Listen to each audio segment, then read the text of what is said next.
¿Qué tal, amigos? Estamos acá una vez más en Conciencia y Sentido. Vamos a iniciar ahora una serie de charlas. Vamos a abordar distintos temas. Los temas los voy a ir escogiendo semana a semana, así que no les puedo ir diciendo anticipadamente de qué voy a hablar. Pero todo esto también como una antesala a que haya más suscriptores, con la idea de que también estas charlas vayan alimentando una necesidad en ustedes de querer hacer el curso de la conciencia que voy a realizar dentro de un tiempo en este mismo canal. Es un curso gratuito, no estoy buscando gente para que pague ni nada por el estilo.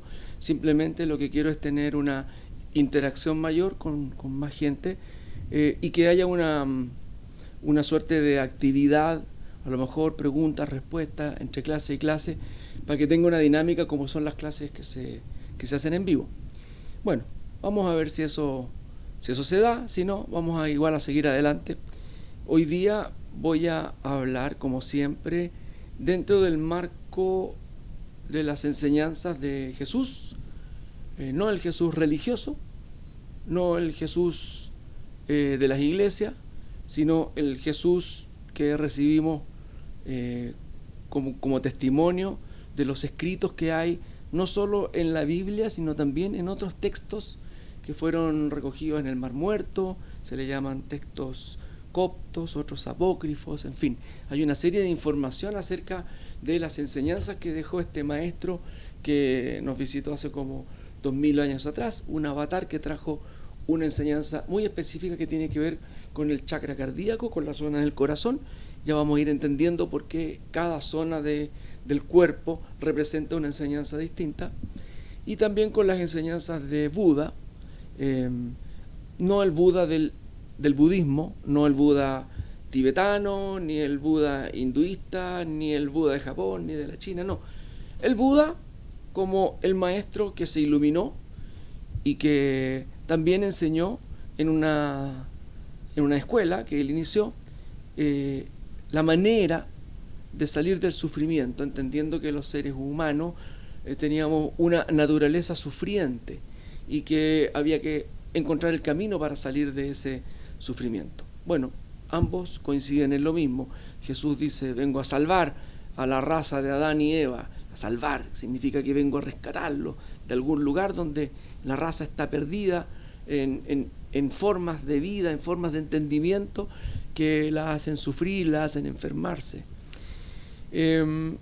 Quiero, antes de iniciar con el tema de hoy, hacer un comentario, ya que la mayoría de los comentarios que me han dejado son felicitaciones, son saludos, la alegría de estar recibiendo estas enseñanzas. Pero hubo un comentario de la última sesión que lo hizo Plinio 535, no sé cómo se llama, pero Plinio 535 de alguna manera no estaba de acuerdo con que yo haya expresado en la última parte del Padre Nuestro, que es líbranos del mal, haya expresado a lo mejor de que yo decía que el mal no existe, porque él dice: sí, existen los demonios, los arcontes, existen. Y tengo que decir que sí, existen fuerzas demoníacas, fuerzas malignas, pero que no son fuerzas que provengan de algún dios del mal. No existe el dios del mal. Lo que existe es la falta de Dios, o sea, la falta de conciencia. Es la ignorancia la que crea y la que ha creado durante la historia de los seres humanos estas energías que viven en otros planos, en planos más sutiles y densos, energías que van tomando forma, con las que muchas veces nos topamos en nuestras pesadillas, y que cuando uno comienza en su camino de despertar de la conciencia, claramente en algún momento vas a tener que luchar contra estos demonios en otros planes astrales, y que vas a tener que vencerlos. Pero a quien se vence no es a ellos, sino a ti mismo. Es tu propia iluminación, tu propia adquisición de conciencia la que te libera del mal. O sea, lo que podríamos decir es: el mal existe, ataca o se apodera de energías de personas que están vibrando muy bajo, y muchos de ellos son una suerte de parásitos que chupan energía y que se alimentan de eso. Pero es importante que las personas aprendan a no sentirse víctimas de algo mayor, de un mal mayor, de una conspiración del mal. Porque el mal existe en este planeta, porque este es el planeta del bien y el mal, es el planeta de los contrastes.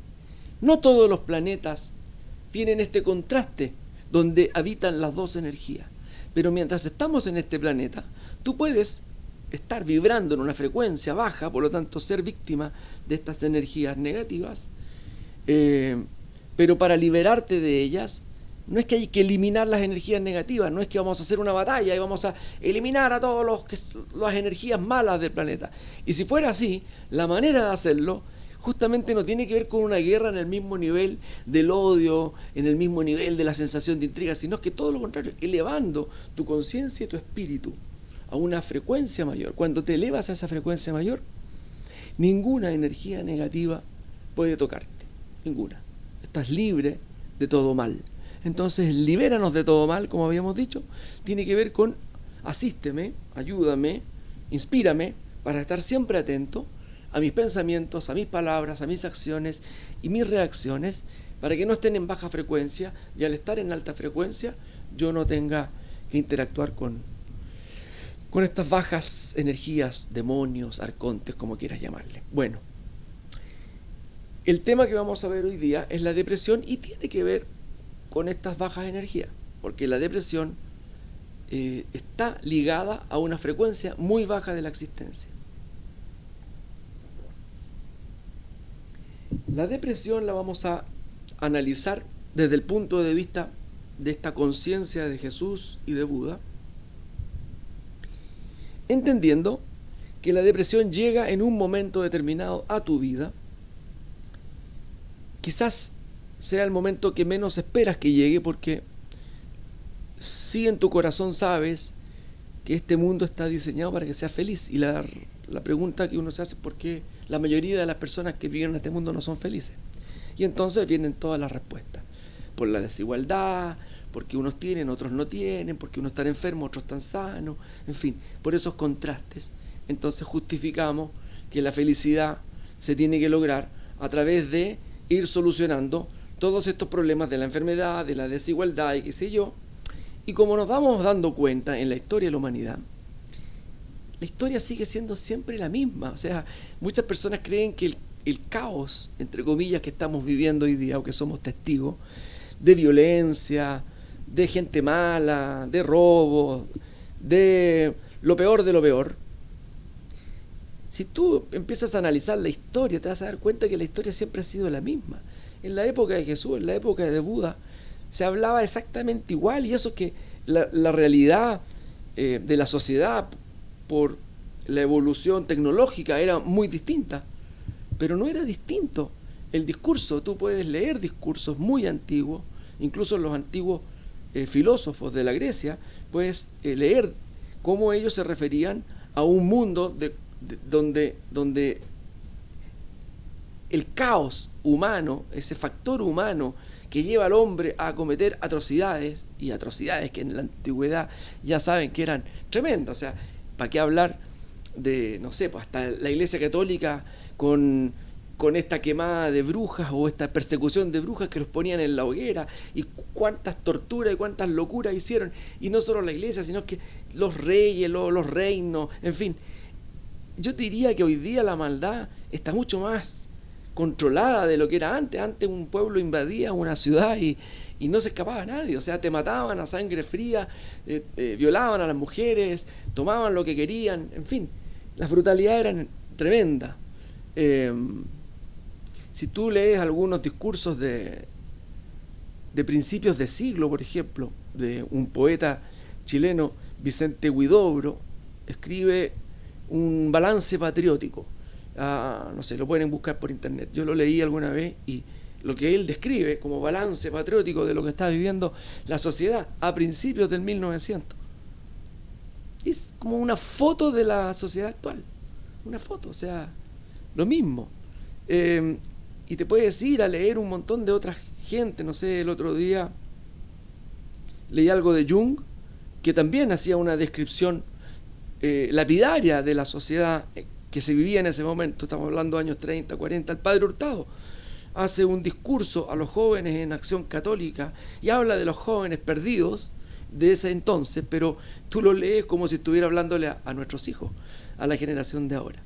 Lo que quiero decir es que el mundo no ha cambiado realmente. Lo que han cambiado son los entornos, los escenarios, el acceso a bienes, el acceso a facilidades, pero que el ser humano es incapaz de reconocer. O sea, hoy día tenemos un montón de facilidades, cosas que nos facilitan la vida, un teléfono, y no solo un teléfono alámbrico, no tienes que marcarlo, no tienes que estar conectado, inalámbrico. Tienes agua caliente, tienes calefacción, tienes internet, puedes saber todo instantáneamente lo que está pasando en el mundo, puedes averiguar y preguntarle a Siri en el teléfono lo que tú quieras y te va a contestar. En fin, son tantas las facilidades que uno se podría preguntar, bueno, si todas estas cosas se inventaron para solucionar la vida de los seres humanos, ¿por qué los seres humanos no viven en la solución? Y por el contrario, se complican y se complican todo el tiempo. Parte de todo eso es el germen de lo que llamaríamos depresión, que es un conflicto existencial. Es cuando el hombre, el ser humano, empieza a padecer la infelicidad, el no contento. Ya no me contenta lo que a otros les contenta o lo que me contentaba antes. Generalmente vemos esto siempre, todas estas cosas difíciles las vemos como algo malo y en realidad no son cosas malas, son cosas desagradables, vamos a llamarlas desagradables, pero malas, así como que fuera el mal el que estás padeciendo porque tienes depresión, es un error, es un mal planteamiento, es una manera mala de interpretarlo. En realidad la depresión viene a ser una oportunidad, porque lo que ocurre con la depresión es que en este mundo vinimos a evolucionar en conciencia. Y la evolución de la conciencia siempre va a tener que tener un momento de ruptura con la conciencia actual que tienes para que se instale una nueva conciencia.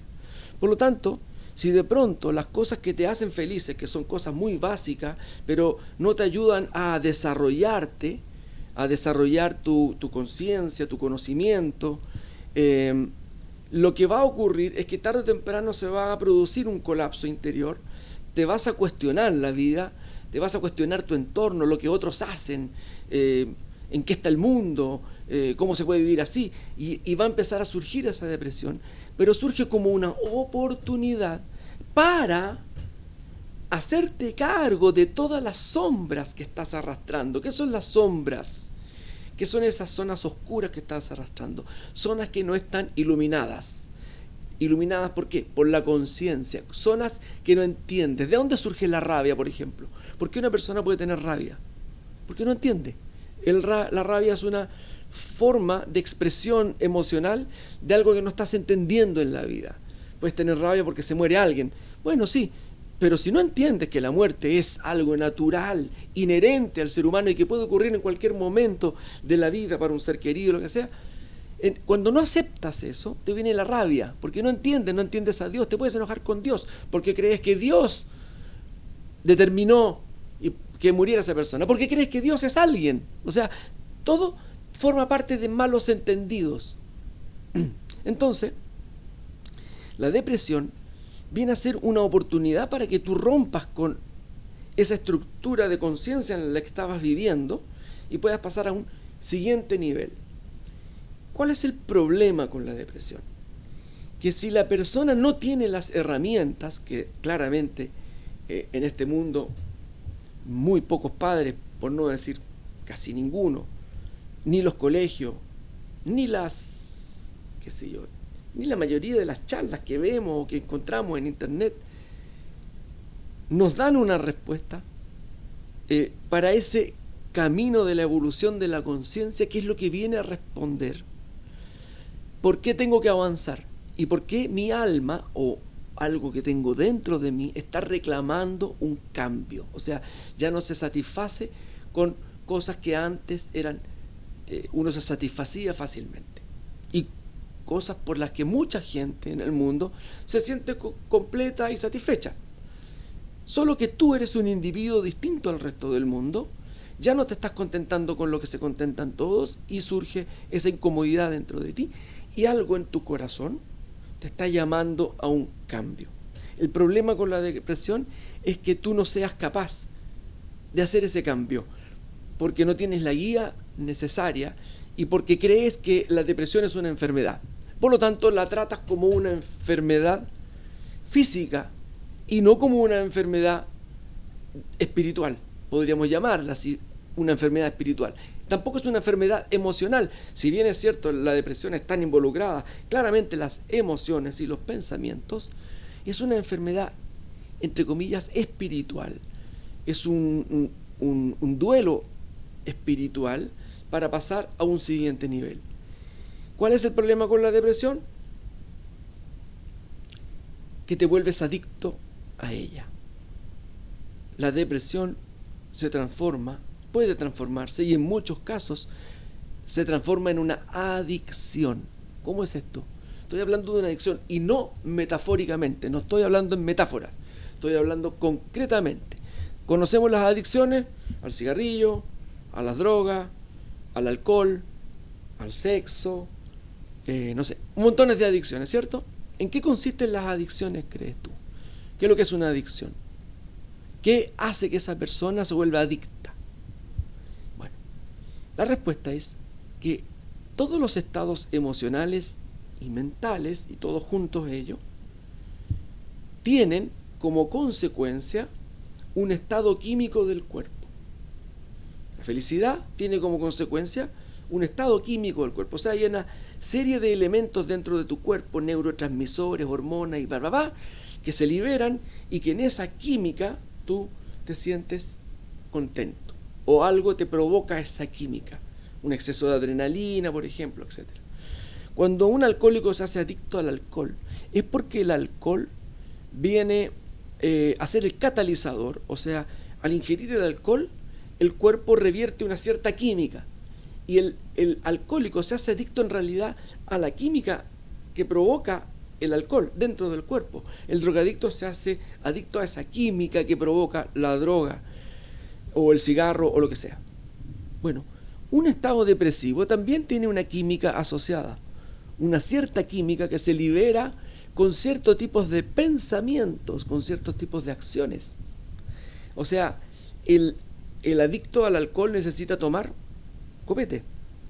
El adicto a la depresión necesita enrollarse, necesita pensamientos negativos, necesita pensamientos destructivos, necesita tener un análisis del mundo, de sus familiares y de su entorno negativo. Eso hace que se libere una química a la cual, lamentablemente, por mucho tiempo mantener esta depresión y no trabajarla, no sanarla, no iluminar esas sombras, no ir a encontrar un camino espiritual para iluminar eso que está oscuro, entonces esa oscuridad comienza a transformarse en un estado adictivo. Les doy un ejemplo y una muestra para los que han sufrido depresión o la tienen en este momento.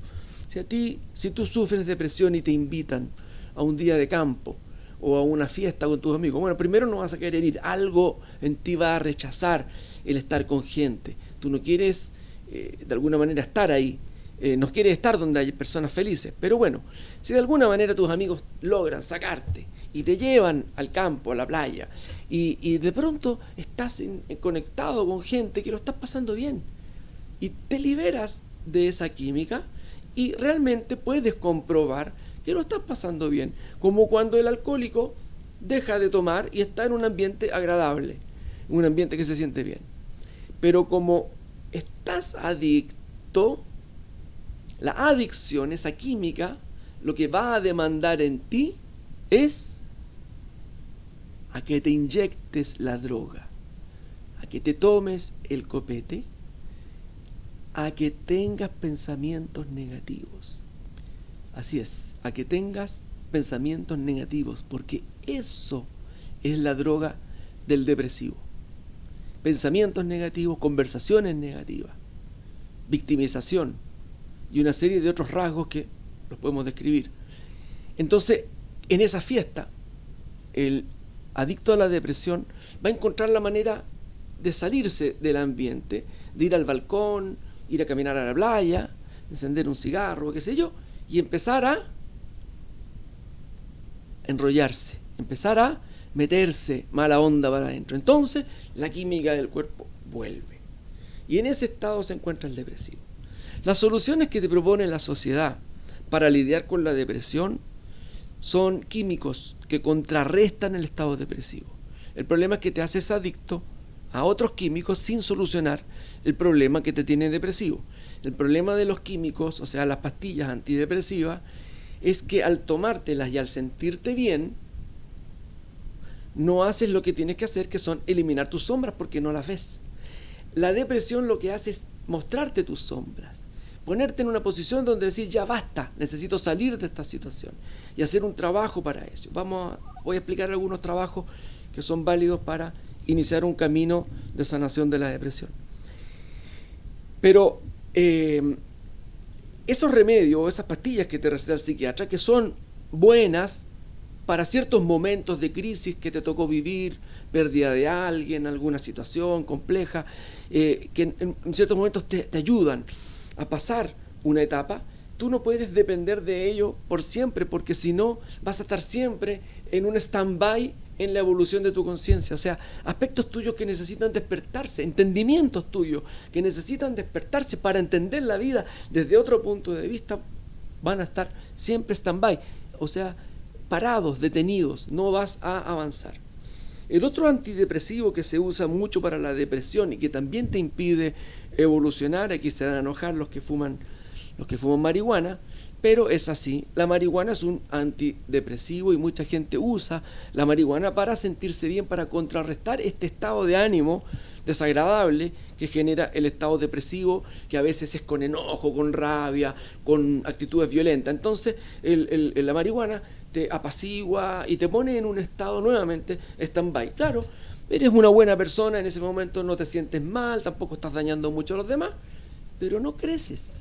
Simplemente no creces, no aprovechas ese impulso para deshacerte o para cambiar esos pensamientos, esos hábitos de vida que te tienen depresivo y que en realidad son hábitos que tienen que ser cambiados por nuevos hábitos.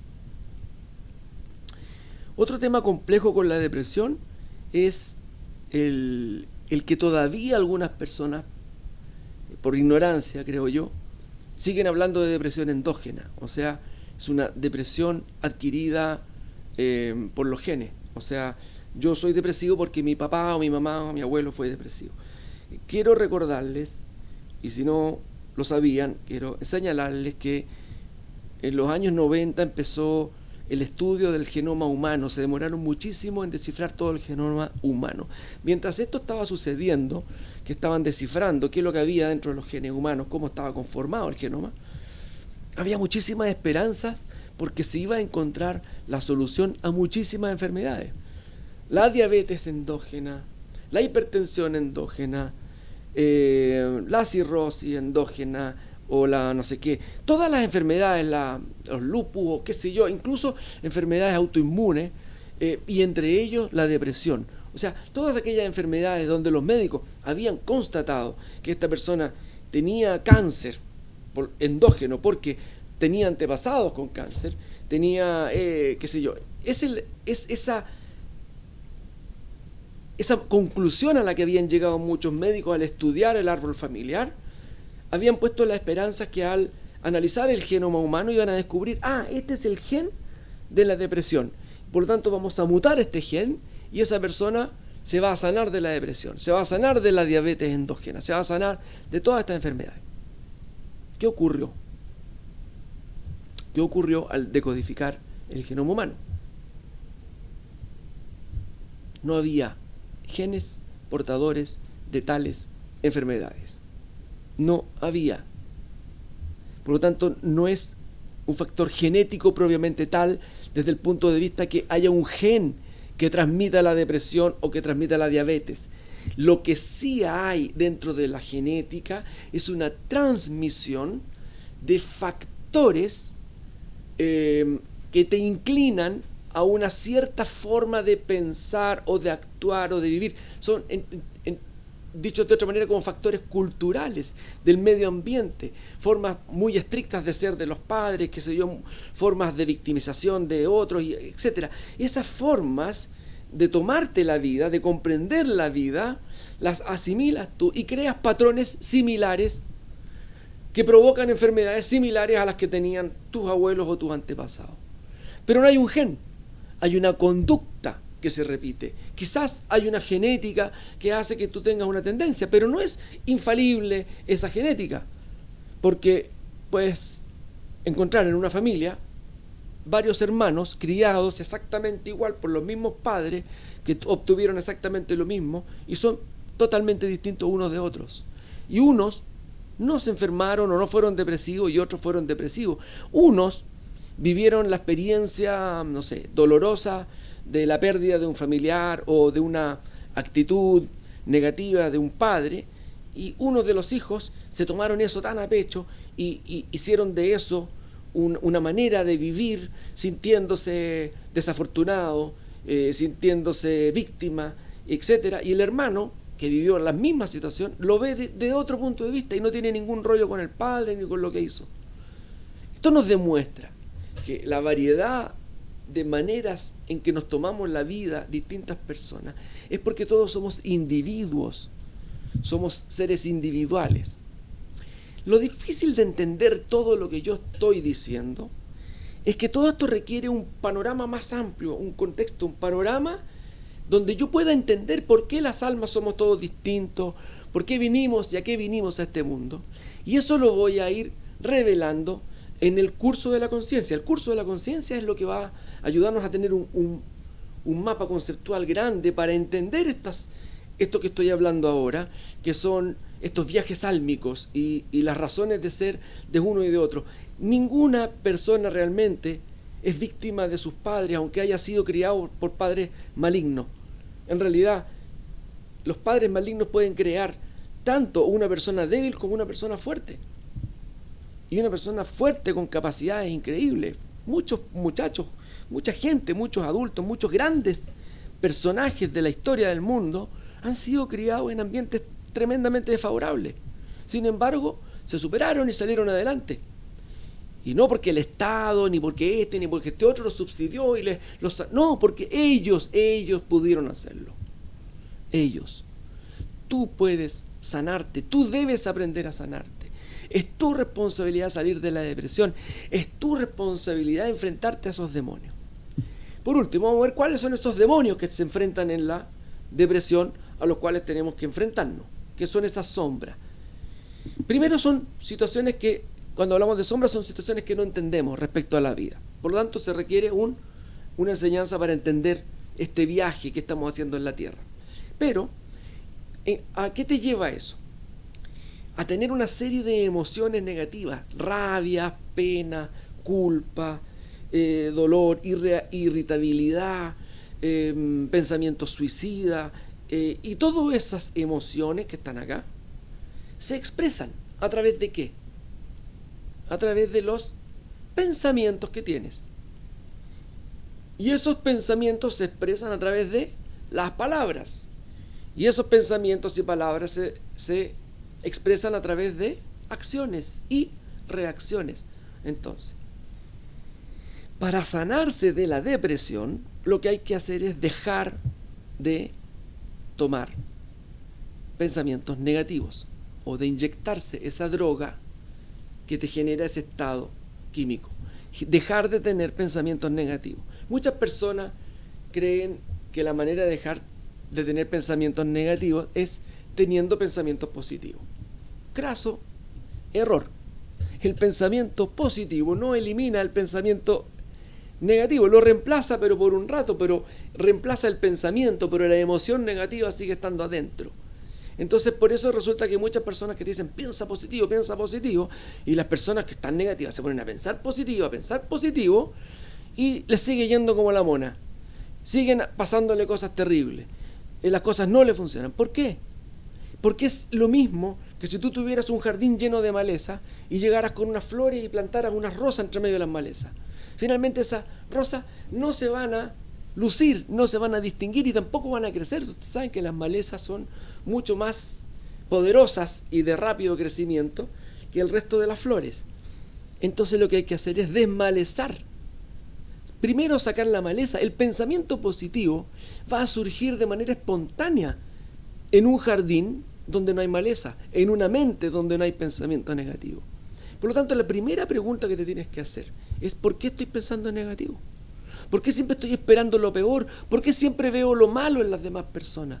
¿Por qué me inclino hacia lo negativo, hacia lo malo, hacia lo fatídico, hacia lo culposo, hacia lo vengativo, hacia la injusticia?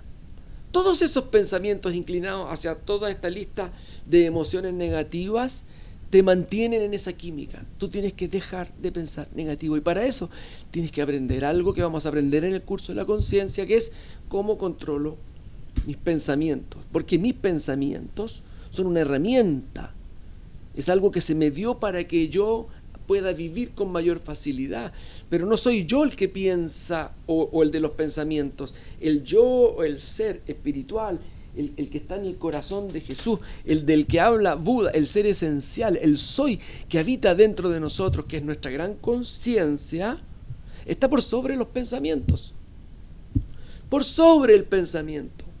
De hecho, las meditaciones de Buda consisten en alcanzar un nivel donde tú puedas ser testigo, el testigo o el observador del que piensa, y el testigo que no juzga y observa esa cantidad de pensamientos locos que están ahí, para poco a poco hacerte cargo de ellos.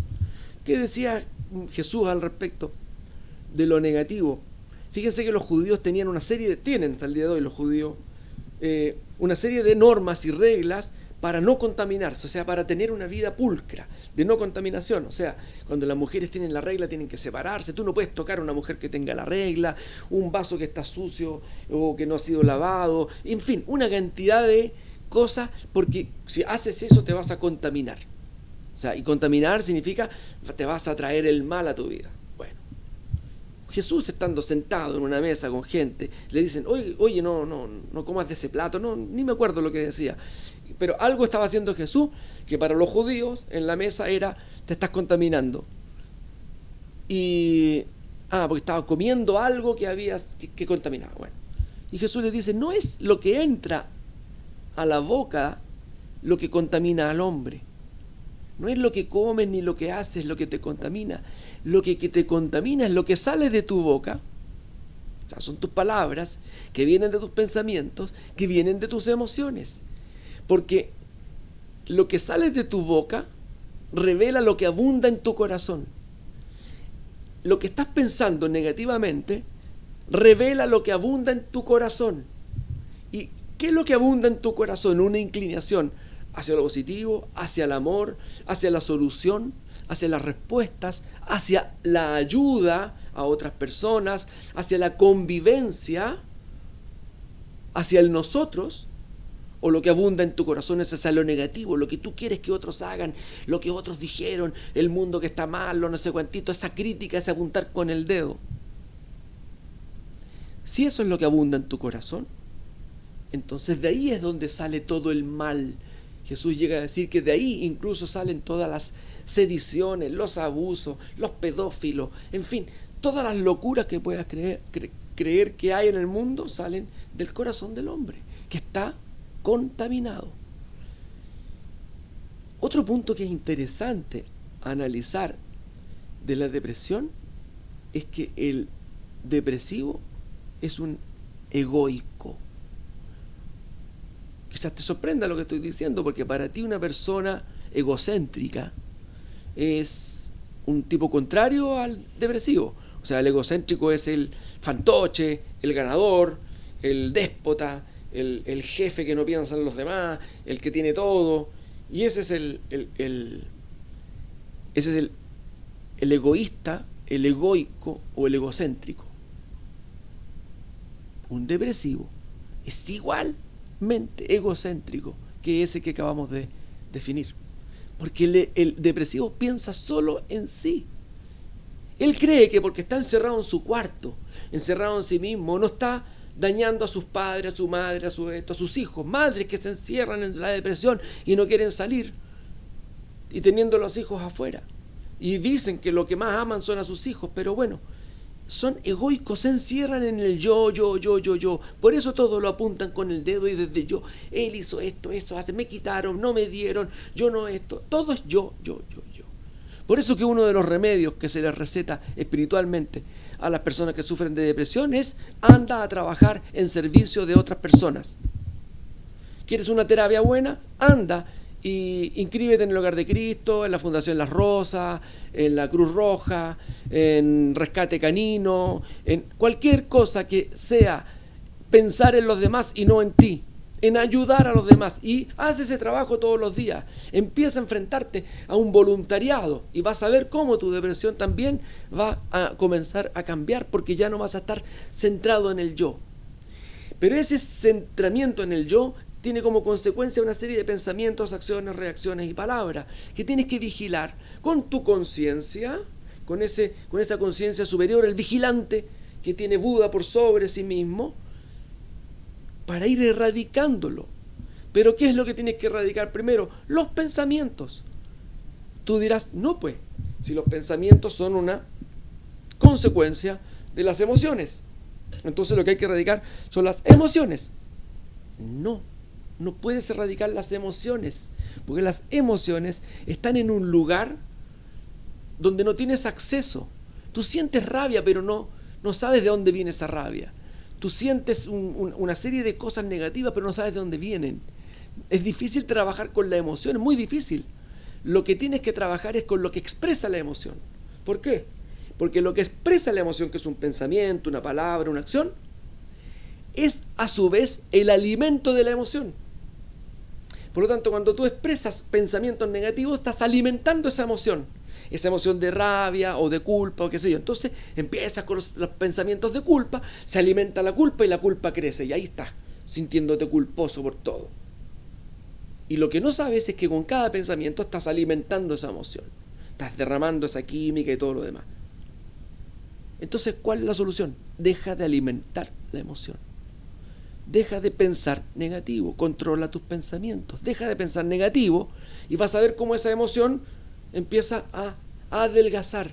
Cada vez va a tener menos fuerza en ti, hasta que va a llegar un punto en que va a estar tan delgada que va a haber un proceso interno dentro de ti donde vas a poder ver con claridad esa emoción y ver de dónde viene esta sombra, esta oscuridad, y se va a iluminar.